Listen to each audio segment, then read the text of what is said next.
Você viu lá o cantor? Eu vi, não só isso, né? Foi horrível, recente também na Holanda, perseguindo os caras, mas enfim.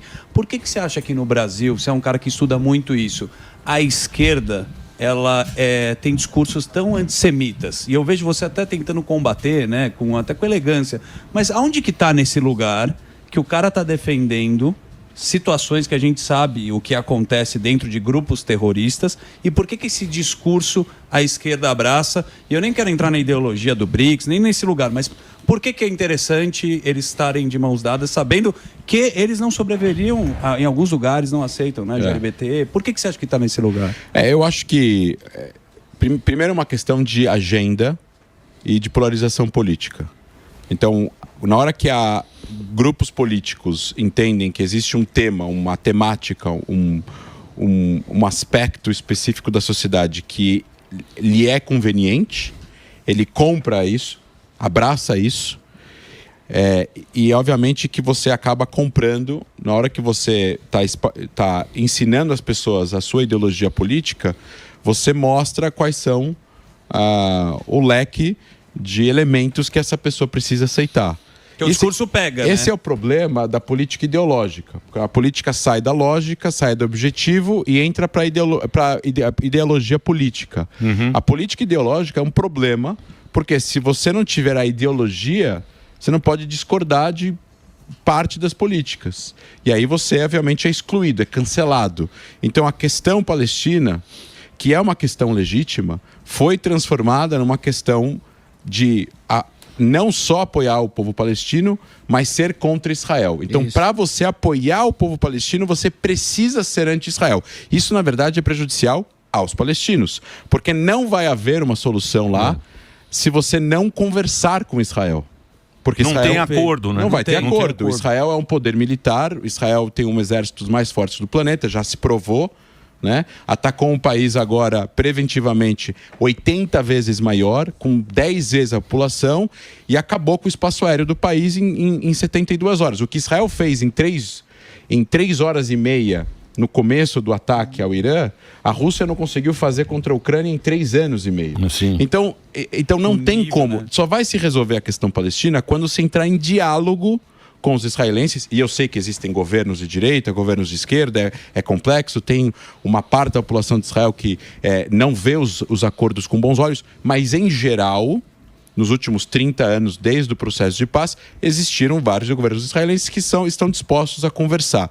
Isso colocado, alguns partidos no Brasil vivem ainda na época da União Soviética, entendem a Rússia, o Irã, ou o Sul Global, ou outros países como os que combatem o imperialismo. Tem gente que acha que a gente não deveria viver num sistema capitalista, como se fosse possível viver em outro sistema. Então, é uma novela. É balela. É uma novela. É conversa. Mas me fala uma coisa, por exemplo, tudo bem, então tem a Palestina, tem o Hamas, como é que você vai negociar com um terrorista?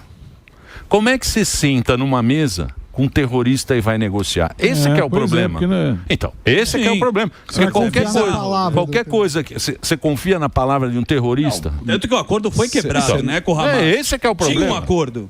Então, quem você tem lá? Você tem a autoridade palestina, você tem o Fatah e o Hamas. Se você tem um sequestro, que nem aconteceu, de pessoas, ou do Gilad Shalit, aquele soldado, e aí você tem um acordo que é mediado para soltar as pessoas sequestradas e você solta prisioneiros palestinos condenados. Uma outra coisa seria fazer um acordo de você sair de território para fazer um país. Aí é mais complicado. Principalmente se quem lidera esse país ou esse território, no caso o Hamas com Gaza, prega pela sua destruição. Aí um acordo de fim de conflito e fim de demandas é impossível porque o grupo segue na sua ideologia. Se o grupo muda a sua ideologia, muda a sua carta de fundação, se declara, a partir de agora não pregamos mais a destruição do Estado de Israel, a partir de agora não pregamos mais a morte dos judeus, porque está escrito. Para quem quiser, para quem está ouvindo a gente, é só entrar lá no site hamas.ps e ler o que está na Constituição do Hamas. Eles pregam não só a luta contra Israel, mas a luta contra os judeus no mundo inteiro. Então, se eles mudam isso, e isso não é impossível acontecer, porque passa-se gerações e gerações e isso é possível acontecer. Já aconteceu em outros grupos, pode acontecer nesse também. Se eles mudarem, aí é possível. A questão é que não tem como fazer um acordo de paz ad eterno com um grupo que continua pregando pela sua própria destruição. Você tem como fazer acordos para resolverem coisas pontuais. Vamos resolver uma coisa de fronteira, que nem Israel e Líbano, por exemplo. O Líbano não é um país que tem a pretensão de destruir Israel, mas não reconhece Israel. Teve um acordo há 2 anos atrás marítimo, da fronteira marítima entre Israel e o Líbano. Foi mediado pelos Estados Unidos. Foi feito um acordo, foi assinado. Ponto. Existe como fazer acordos com inimigos? Existe como fazer acordos com inimigos. Eu não acho, Emílio. E daí? Então, mas o Líbano abriu espaço aéreo para Israel. Não. Israel passou em cima. Israel, ninguém abriu. Israel passou em cima da Síria e em cima do Iraque. O Líbano tem mas com sem anuência? Eu não sei se teve anuência, não teve anuência. Não Acho sei que teve. A Síria não tem lá uma defesa aérea muito sofisticada hoje em dia para autorizar ou desautorizar, né? Parte do espaço aéreo sírio já era usado. Tem base americana também, né? Então, sim. Porque é longe, pô. 2.000 quilômetros. 2.000 quilômetros de Israel até o Irã. Não, mas o começo da operação, no dia 13, foi abrir esse corredor. Então teve vários alvos específicos que eventualmente foram atacados em solo sírio ou em solo iraquiano para possibilitar que existisse esse corredor. No momento que esse corredor foi estabelecido, é como se você pavimentasse uma estrada. Agora você pode usar essa estrada para ir e voltar, o quantas vezes você quiser, sem nenhum perigo de um ataque de mísseis terra-ar que possam atingir os aviões. No momento que esse corredor é conquistado e você conquista parte do espaço aéreo iraniano, onde estão as principais cidades e a capital, você tem superioridade aérea. No momento que você tem superioridade aérea, você ganhou a guerra. Agora me pergunto a você o seguinte, por que Israel não derrubou o regime? Primeiro que não era um objetivo de Israel. Não era o objetivo. Não, o objetivo de Israel era atrasar, danificar, paralisar o programa nuclear. E mísseis balísticos. Destruir... o programa de mísseis balísticos do Irã é tão perigoso quanto o programa nuclear. Primeiro porque você precisa de um míssil balístico para colocar uma bomba. Segundo que você tem uma quantidade imensa de mísseis, se eles são atirados simultaneamente, vocês viram o estrago que faz em Israel. E isso é um perigo existencial para Israel, porque Israel é um país pequeno. Mas segundo a Cantanhede, o que você achou da Cantanhede? Um minuto, deixa eu só terminar isso aqui. Não, eu quero saber o que você achou da Cantanhede. É importante essa explicação. Então, eles estavam com um programa de produzir 10 mil mísseis balísticos. Caceta. Eles tinham 3 mil em estoque. Parte foi lançado contra Israel, em torno de 550, 600, e parte foi destruído. O programa de construção, de fabricação de mísseis foi destruído. Ou seja, as fábricas de aço, de ferro, as fábricas de insumos para poder produzir 10 mil mísseis foi destruído. Então eles têm um estoque já intacto, deve ter aí em torno de 1.500, 1.800. E o que foi destruído foram os lançadores. Eles perderam 3/4 dos lançadores de mísseis. Eles sobrou 100. Então a capacidade deles de lançarem barricadas e barricadas de grande quantidade de mísseis balísticos ao léu, nas cidades israelenses, foi drasticamente diminuída. E a única forma que eles têm de atingir Israel é essa. Então,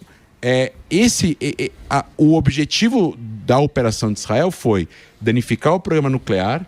Obviamente, um dos objetivos foi trazer os Estados Unidos para atacar e destruir, terminar de destruir Fordo e danificar o programa de mísseis balísticos. Se o regime vai cair ou não vai cair é uma consequência do enfraquecimento dele e a formação de lideranças no exterior ou dentro do país que pudessem tomar o poder. Agora... Mas isso não é objetivo nunca foi objetivo de Israel, na minha opinião, ou dos Estados Unidos. E a Cantanhede? É positivo, por que não? O que você achou dessa colocação dessa?